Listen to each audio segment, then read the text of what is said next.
So guys, welcome back to my video.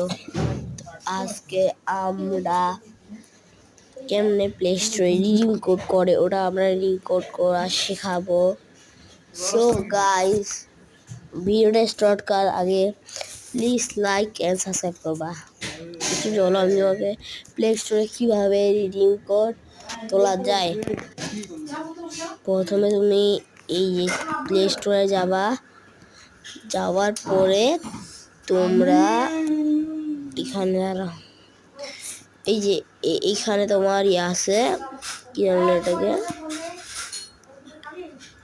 এখানে তুমি তোমার ইউজার আইডি চাপলা। এখন তোমার এখানে আসবে, দেখো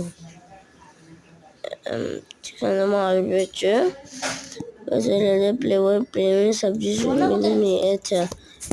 সাবস্ক্রিপশন চাপবা। এখন দেখো, এখন আসলো রিডিম কোডটা। এই কি এখন তুমি এই রিডিম কোডটাতে চাপলাম। আমি এখন গিফট স্ক্যান করলেও হবে। তো আমরা এখান থেকে আপনার গুগল প্লে রিডিম কোড যে ইউআইডি মডেলটা তো আপনার ইউজ করতে হবে। তো গাইস, আজকের জন্য এই ভিডিওটা। আপনার যদি ভালো লাগে লাইক এন্ড সাবস্ক্রাইব করবা, বেল আইকন অন করে